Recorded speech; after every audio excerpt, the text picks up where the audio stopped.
Des SMS échangés entre Cassie et P. Diddy tout au long de leur relation ont été révélés hier lors du procès et je vais tout vous expliquer. Tout cela était poignant et elle a dit sa vérité. Je ne voudrais pas avoir à mener le contre-interrogatoire, ça c'est sûr. Salut à tous, je m'appelle Emma Noche, bienvenue sur ma chaîne. Je suis créatrice de contenu sur TikTok et sur Instagram et j'ai décidé de venir sur YouTube pour vous proposer un contenu un peu plus long. Comme vous le savez, en ce moment se déroule le procès de P. Diddy à Manhattan qui est vraiment historique. En ce moment, je lis vraiment absolument tous les rapports qui concernent le procès, qu'ils proviennent de journalistes, voilà, ou de personnes qui peuvent y assister. J'essaye de croiser un maximum les différentes données pour vous livrer l'information la plus vraie possible. Si vous n'avez pas suivi ce qui a pu se passer pendant le début de ce procès, je vous invite à aller voir mes 2 dernières vidéos qui en parlent. Et pour ceux qui les ont déjà vues, c'est parti. Comme je vous le disais lors de ma précédente vidéo, Cassie a avant-hier livré son témoignage concernant sa relation. Voilà, elle a expliqué tout depuis le début, comment ils se sont rencontrés et comment petit à petit elle s'est retrouvée dans l'engrenage de la relation abusive qu'elle décrit. Et en fait, hier 15 mai, elle a été soumise à un contre-interrogatoire mené par la défense de P. Diddy. Ça signifie que concrètement, elle a dû répondre aux questions des avocats de P. Diddy et aussi réagir aux preuves qu'ils ont pu apporter. Ce contre-interrogatoire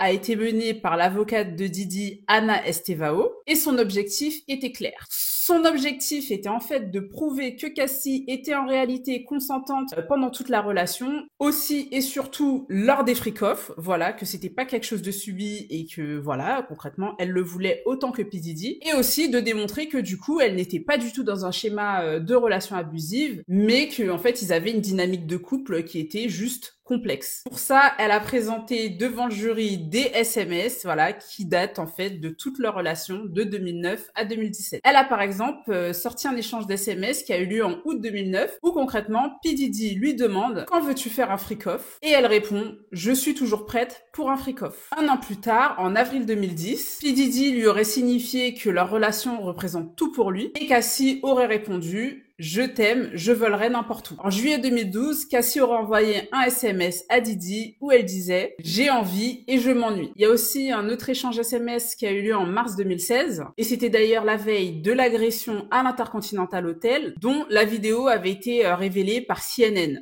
Diddy lui écrit « Tu es tellement sexy aujourd'hui » et elle répond « Bébé, j'ai tellement envie d'un freak-off, mais je ne veux pas me gâcher ». En janvier 2017, elle envoie un SMS à P. Diddy « Rien de bon ne sort des freak-offs maintenant ». Et en mars 2017, elle lui dit j'aime nos freak-offs, mais seulement quand on le veut tous les deux. Donc il faut savoir que ces SMS, en fait, c'est Cassie elle-même qui a dû les lire devant le jury. Apparemment, c'était pas simple pour elle, elle était en larmes, etc.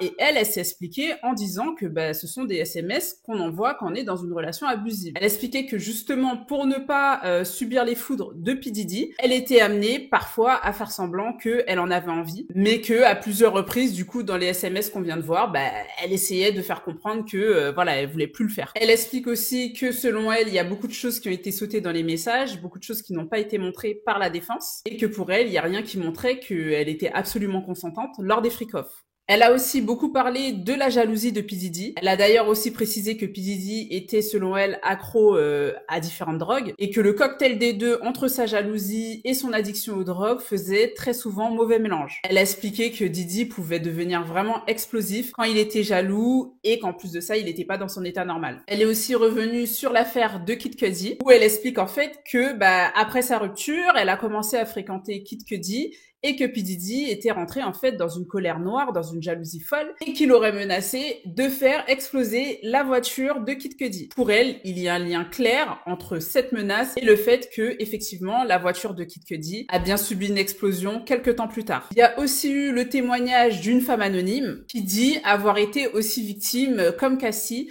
des freak-offs en 2018 de P. Diddy. Elle a décrit un système organisé où d'un côté, il y avait des assistants, qui amenait les drogues, etc., des escort boys et P. Diddy qui filmait. Et en preuve, il y a eu quelques vidéos apparemment de ces freak-offs dont elle parlait, elle, qui ont été montrées au jury. Et là-dessus, ce qu'il en ressort, c'est qu'effectivement, l'état des participantes était plutôt alarmant. Elles étaient dans un état de drogue avancé, limite absolument pas lucide, et en tout cas, tout le monde a été formel, il est clair et net que c'était impossible qu'elles aient pu donner leur consentement dans cet état-là. Mais justement, les vidéos, c'est un grand sujet de ce procès. En fait, il faut comprendre une chose déjà, c'est que ce procès il est mené par les procureurs. C'est pas Cassie elle-même qui représente directement l'accusation, mais bien les procureurs fédéraux qui ont décidé de porter plainte et d'aller jusqu'au procès. Cassie, elle, dans ce procès, elle intervient uniquement en tant que témoin. C'est d'ailleurs le témoin clé de toute cette affaire, puisque comme je vous le disais, en tout cas dans cette affaire-là, Cassie semble être la plus grosse victime de P. Diddy. Mais elle ne porte pas de charge elle-même. C'est un gros débat parce qu'en fait, les procureurs qui représentent l'accusation, eux, ont envie, en fait, de montrer, durant ce procès, toutes les vidéos des freak-off. Selon eux, à partir du moment où les vidéos des freak-off vont sortir, en fait, la défense de P. Diddy va totalement exploser. Selon leurs déclarations, il est clair et net qu'une fois que toutes les vidéos des freak-off qui concernent Cassie seront montrées, en fait, on ne pourra absolument pas remettre en doute le fait que effectivement elle n'était pas consentante pendant les freak-off. Sauf que la défense de P. Diddy s'y oppose formellement. Voilà, là en ce moment ils font absolument tout pour que les vidéos des freak-off ne soient pas révélées. Leur argument, c'est que les vidéos sont vraiment trop explicites et que, en fait, ça pourrait biaiser les jurés, etc. Et en fait, le juge doit encore trancher sur cette question. Et une fois que le juge aura pris cette décision, c'est vraiment à ce moment-là que le procès va prendre un tournant et va aller soit dans un sens ou dans l'autre, en fait. Cassie, elle, de son côté, elle a pas vraiment son mot à dire sur ça.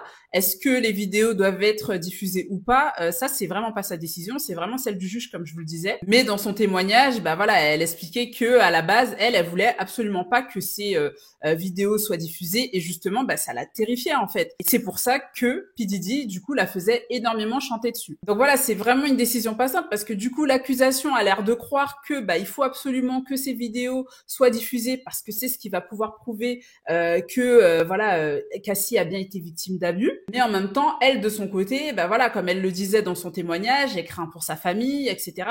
C'est jamais simple, en fait, que des vidéos aussi intimes soient révélées lors d'un procès. Ce matin, à part ça, il y a eu un autre témoignage. C'est celui d'un ancien employé de Bad Boy Records. Et comme tous les témoignages qui ont eu lieu jusqu'à présent, il est encore une fois très accablant pour Diddy. Cet employé explique que son rôle était de se procurer les différentes drogues pour les freak-off et de gérer toute la logistique. Selon lui, il était chargé de réserver les hôtels, de payer les escorts, et tout ça sous les ordres de Diddy. Il a décrit P. Diddy comme étant quelqu'un obsédé par le contrôle, et il a confirmé que pour lui, les participantes au freak-off, et notamment Cassie, n'étaient pas consentantes. Il explique qu'elles étaient très souvent droguées et désorientées. Et ce témoignage, du coup, renforce l'accusation de racket, en montrant que Diddy utilisait en fait son empire pour organiser ses soirées illégales. Donc voilà pour les témoignages d'hier et aujourd'hui. Comme vous le voyez, la défense et l'accusation vraiment se tirent chacun la couverture et essaye d'avoir gain de cause. Dans les prochains jours, on aura normalement le témoignage aussi d'un ancien membre du groupe Danity Kane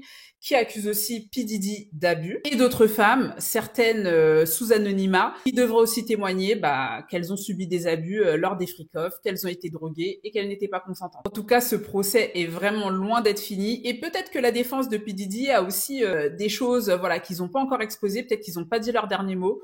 En tout cas, moi, comme je vous ai dit, je vais vraiment tout vous documenter. Donc, n'hésitez pas à vous abonner. N'hésitez pas à liker aussi si vous avez aimé cette vidéo, à commenter, à donner votre avis. Et on se retrouve très bientôt pour une nouvelle vidéo. À bientôt.